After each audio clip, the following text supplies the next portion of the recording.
You're standing at the top of the staircase, one hand on the banister, the other holding a laundry basket. It's a Tuesday. You've done this 10,000 times, but today your foot hovers over that first step and a silent message, clear as a bell, travels from your leg to your brain. Not so fast. It's not pain, it's not even stiffness exactly. It's a hesitation you didn't authorize, a caution that feels downloaded from somewhere else. Your mind says, go, your body. Your faithful companion for decades whispers back, let's think about this. And in that tiny gap between intention and action, a question forms, one you quickly push away: is this the new normal? That moment, that quiet whisper of dissonance, you know it, don't you? It's not in the medical charts, not in the bold font diagnoses. It lives in the in-between spaces, in the glance at the steep driveway after rain, in the split-second calculation before you rise from a low sofa, in the way you sometimes hear yourself say, I'm not as young as I used to be, and realize it's not a joke anymore. It's a peace treaty you're signing with reality. This isn't about illness. This is about the subtle, daily renegotiation of the life you've always lived inside a body and mind that are, ever so gracefully, changing the rules. For so long you were the CEO of you Inc. Your mind gave the orders, run that errand, build that shelf. Stay up late to finish the book, and your body was the loyal, capable staff executing the commands, often without complaint. The connection was seamless. You were, for all intents and purposes, one unified thing. But now, there can be a management dispute. The boardroom of your being has new voices. A joint reports in with a protest vote. Your energy reserves send a memo about budgetary constraints. Your memory, once a flawless filing cabinet, occasionally sends you to the wrong drawer. And your instinct, your deepest instinct, is to fight this, to push the staff harder, to prove the CEO is still in charge. We call this staying young. And we celebrate it as sheer willpower. But what if I told you that much of the frustration, that feeling of being at odds with yourself, comes from misunderstanding what's actually happening? What if these aren't failures but intelligent, adaptive responses of a profoundly wise system entering a new phase? Let's name this central mechanism. It's the mismatch. The mismatch between your stable, continuous autobiographical self, the you that contains all your stories, your preferences, your enduring personality, and your physiological self, which is operating under a new, evolving set of protocols. Your autobiographical self remembers running for the bus. Your physiological self now prioritizes balance and fracture prevention over speed. Your autobiographical self wants to host the chaotic, beautiful holiday feast. Your physiological self is calculating the metabolic cost of stress and sleeplessness. They're both you, but they're speaking different dialects. One is speaking the language of identity. I am someone who does X. The other is speaking the language of biology. The system now benefits from Y. And this mismatch manifests everywhere. Let's talk about autonomy, that fierce, beautiful desire to be the author of your own day. The mismatch shows up when you can't lift the same bag of potting soil, or when you need to ask for help reaching the top shelf. The mind screams, I should be able to do this. The body wisely says, let's find a safer way. This isn't weakness. This is risk assessment being baked directly into your neurology. Your brain is literally reweighting the value of certain actions, prioritizing safety and conservation. It's NOT, Chinese letter, it's protection. In your social world, the mismatch whispers in your ear at gatherings. The noise is too loud.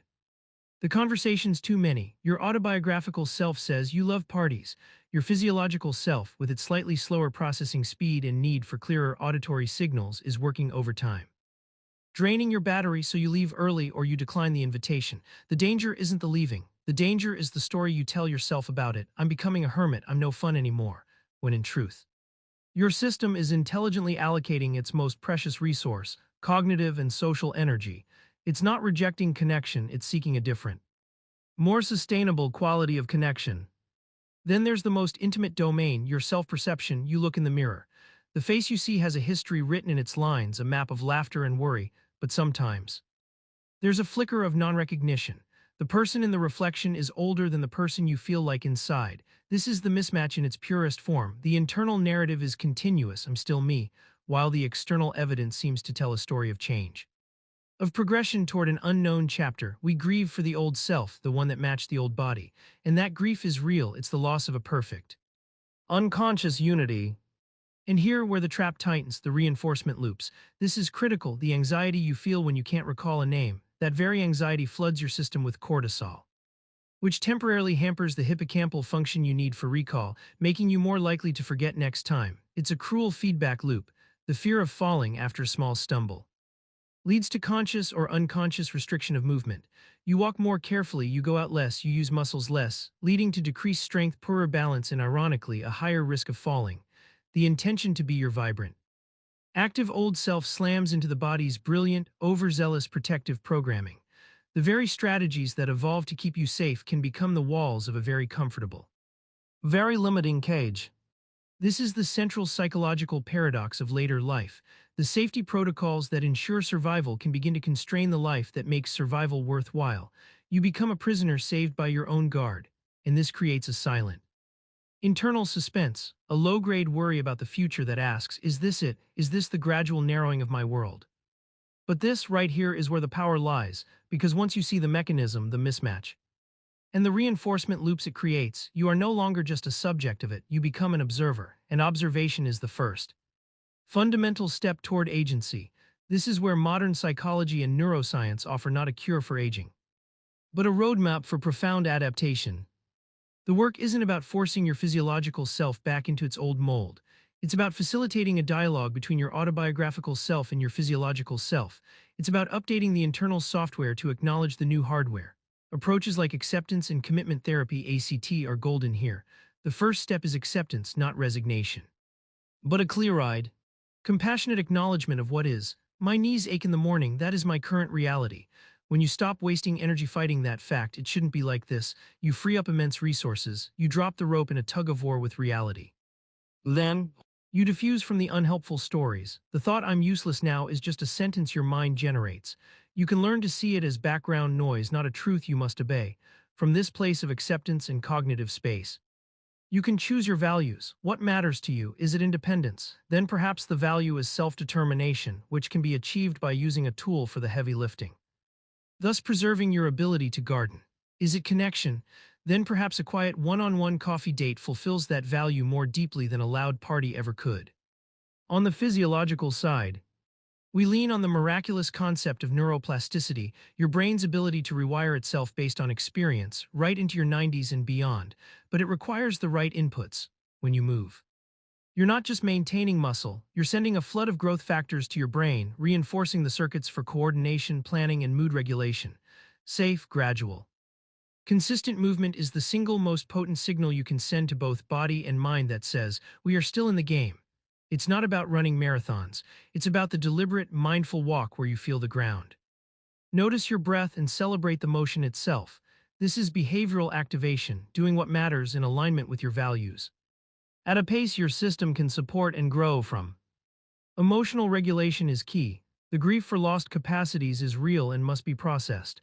Mindfulness practices teach you to sit with that sadness, that frustration, without being drowned by it, to let it be a wave that passes through rather than a sea you live in. This creates resilience. And from this resilience, something remarkable can emerge: post-traumatic growth, not from a single trauma, but from the cumulative adaptation to change.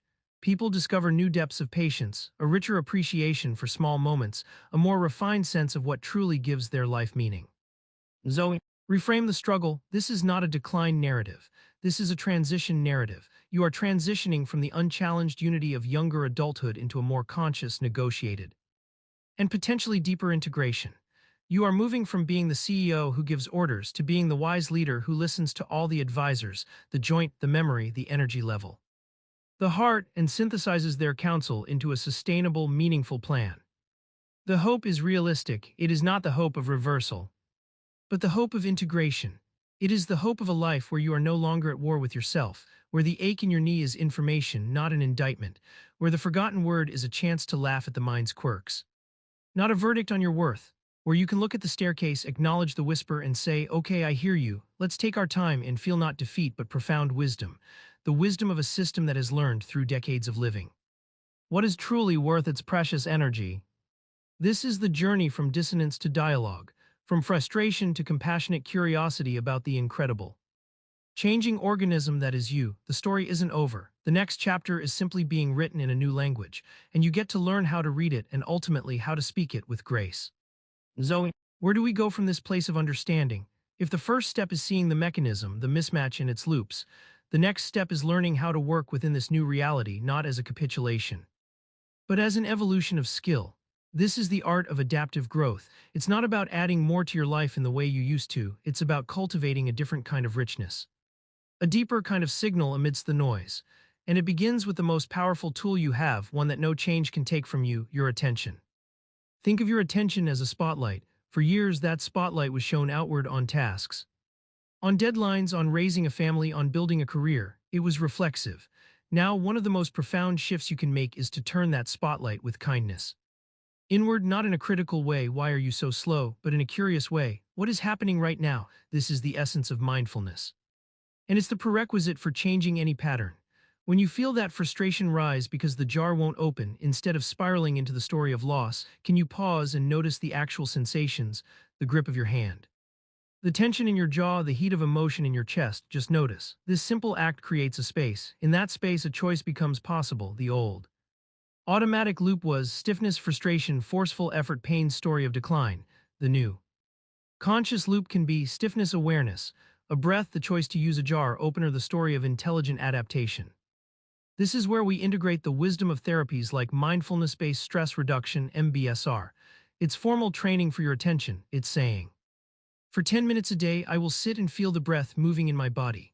I will notice when my mind has wandered to a worry about the future or a regret about the past, and I will gently, without judgment, guide it back to the breath. This seems simple, almost too simple, but neurologically, you are doing something extraordinary. You are strengthening the prefrontal cortex, the part of the brain responsible for executive function and emotional regulation. You are literally building the neural muscle that allows you to say, that is a worried thought, instead of becoming the worried thought. You are creating a buffer between stimulus and reaction. And in that buffer lies your freedom. Let's get practical. How does this translate off the meditation cushion and into the daily domains we talked about: autonomy, social life, identity?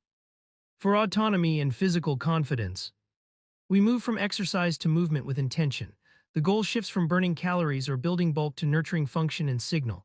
A walk isn't just a walk, it's an opportunity for sensory feedback. Feel the texture of the path through your shoes. Notice how your weight shifts from heel to toe. Listen to the rhythm of your breath matching your pace. This is called embodied movement. And it floods the brain with rich, integrative data, reinforcing the connection between mind and body that the mismatch strained. It tells your nervous system, we are safe, we are capable. We are exploring. Strength training becomes less about heavy weights and more about mastering movement patterns, sitting to standing with control. Practicing balance on one leg while holding the counter. You are not just working a muscle, you are programming your brain's motor cortex with successful, safe narratives of movement. The story changes from I can't to I am learning how to do this wisely. In your social world, apply the principle of energy budgeting. Your physiological self is a brilliant energy economist. Start listening to its reports, instead of forcing yourself through a draining 4-hour event. You practice value-based socializing. Before an invitation, check in. What is my energy reserve today? What is the core value here? If it's connection with my granddaughter, could a 30-minute focused video chat or a walk in the park together fulfill that more deeply than a chaotic family dinner? You become the curator of your social input, prioritizing depth and quality over breadth and obligation. This isn't withdrawal, it's strategic engagement, and it allows you to be truly present in the interactions you choose, rather than being a phantom at the feast. Physically there but mentally exhausted. For the profound question of identity, we engage in conscious life review and narrative repair. The mismatch often makes you feel like your story is being written by loss.